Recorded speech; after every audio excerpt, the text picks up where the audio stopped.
Hey everyone, welcome to my channel Big Health Garage. I've started this channel mainly as a documentation of a current car that I'm building. I'm building a 1970 VG Valiant sedan. I brought it 3 years ago from Ballarat Swap Meet. I wasn't planning on buying a car, was wandering around and saw it. And the guy had a couple for sale. I ended up bringing 2 of them home, and this is one of them. There should be a photo of it up here. And as you can see in the photo, it had a bit of a bingle in the front. But apart from that, it had been stored in a shed since 1992, or not registered since 1992. And apart from the bingle, it had minimal rust and was a pretty tidy unit. Yeah, so we took the car to the sandblaster, had the body done. The doors have now been done in the bonnet. Currently the front guards are at the sandblaster being done, and we've sort of got most of the panels in order for it. The next sort of few videos will be sorting the rust issues that it's got and going over there's previous body damage, sort of parking incidents, I suppose, where once I stripped it back, it started to show a few battle scars. But the plan is to restore it all back to original. It was originally painted in a colour that's called Silver Cloud, which is sort of a burgundy metallic colour, which is reasonably rare these days because the colour didn't last long from the factory. It was early in the stage of metallics and they never sort of stood the test of time. So the plan is to do it all back to original, and yeah, you get to enjoy or watch the process along the way. So here it is in its current form of glory. Its current glory. It's all been plastered and it has an epoxy primer over it. So from here back, all the panels are original. I had to get another bonnet, obviously from the bingle. The bonnet I got wasn't the greatest to start with, but it was better, hell of a lot better, obviously, the one that was all crumpled up. Rust wise, it's a pretty good car, all under the bonnet here. All in the plenum chamber where Valiants usually rust out, and the front chassis rails are all really good. Where most of the bingle damage was from these sort of impact creases forward. It had pushed it all across and up to the passenger side. I bolted it down to the floor and used the block and tackle to pull it all back straight. So the bonnet has a few issues, a few little bits of rust. Moving around, as much as the plenum doesn't have rust in the front, both sides just in here, there is some rust issues, which are in a bit of a pain in the butt spot to fix, but we'll get there. The front of the sills on both sides is rusted out. None of the doors have any rust in them, or they do have some previous body damage in them. The dog leg on both sides, which seems to hold moisture. Usually on these type of Valiants you find that this seam in here usually ends up rusted out in the roof, but this is really good both sides. We've got some rust behind the rear window, and the lower of the rear quarter on this side. The boot floor is in amazing condition. There's a tiny pinhole right in the wheel well, and this is where your fuel filler neck sits, and you get dirt and stuff stuck in there, and then moisture forms and you get a few holes. But that one's in pretty good shape. There's a couple more little sections of rust along the rear window here.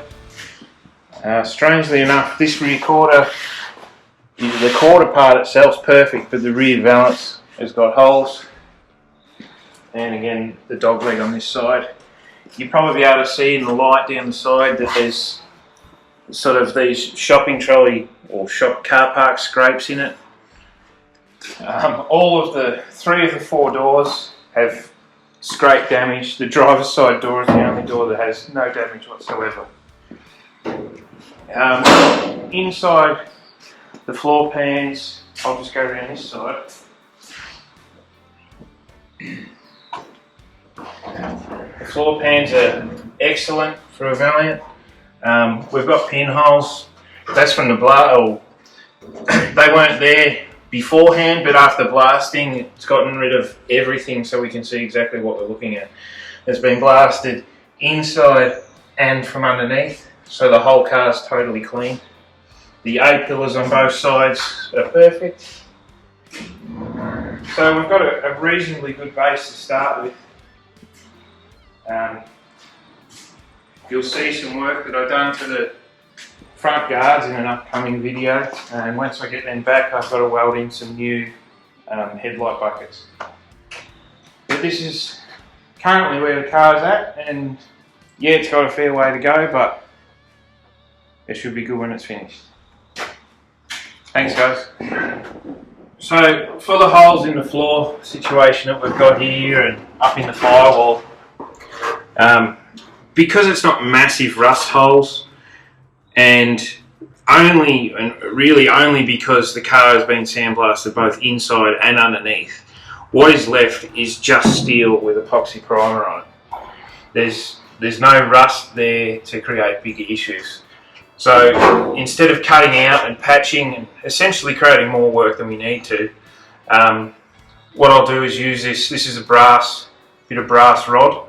I think it was actually a door lock from a big old door, but I use this for welding just about every time I pick up the welder, because when you weld, I can put this underneath, I can come up from underneath the holes and hold it underneath and then weld from the top.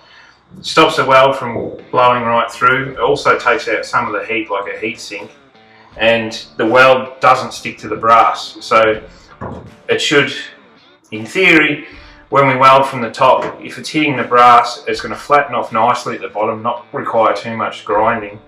And because all the rust is blown away, we can then just grind these back flat and not have to replace a big hole in the floor. So the biggest issue I've got with panels at the moment is the bonnet. As I said, the bonnet that was on it was stuffed. This one came with it as a freebie. As you can see, through the centre here, and we've got sort of triangle shapes here and here. This is from, apart from the deep pitting in it, when it got sandblasted, it's got a bit of a warp through it. I in no way blame the sandblaster for that. People will say you shouldn't have got it sandblasted, but this bonnet had been stripped before and had been repainted, and it was very tinny, so once the sandblasting hit it, even at a very low speed or low pressure, the bonnet tries to tighten up to take the tinniness and the drumminess out of it. So with this, so it's basically, if you come around here, all the low spots that are in the bonnet is a mirror of the bracing all underneath the bonnet. So it's low in all these brace sections. So what we're going to do is, or what we're going to attempt to do, is use some shrinking discs and shrink all these low spots out and get the bonnet back to a usable condition. A good bonnet, to me, is out of my price range at the moment, so I've got to see if I can save this bonnet. And apart from the shrinking issues, it's got minimal rust. A lot of them, they rust out along this front edge, and it's very odd. There's a piece there that's got to be fixed, but you see a lot where the whole front edge is just about missing. So if this can be saved, then it'll be a very good bonnet, and it'll save, as much as it's more time and work, it's going to save a hell of a lot of money buying another bonnet.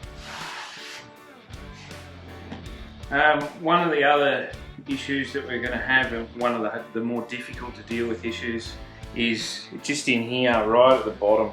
there's rust. There's no rust on the inside of the actual plenum, but it's because it's so thin where they press through here to get all the curves and the folds, it's rusted out right in these corners on both sides. So you can see here there's a different shade. That's where there's original lead filling from where the front plenum actually joins the A pillar through spot welds, and then they fill it with lead and file it out. So the lead's going to have to be melted out of here, and then we're going to have to repair this issue in here both sides, which is going to be a bit trying because it's just because of where it is and the ability to get in there. We may have to bend this gutter out and get in there, repair it, and then straighten the gutter back up. But it's all doable. A guy I know who likes to say, if man make it, man can mend it. So we can get it done. It's just a matter of time and persistence. So that's the big or the large project that we've got going on in here. If you're interested in following it, we're going to try and upload as many videos as we can. So thanks for watching, guys. If you're interested in the project, give us a like, hit subscribe, and you can follow the build all the way through from, I know it's not exactly at the start, but it's pretty close to the start. It's about as bare as it's going to get. And yeah, enjoy, guys.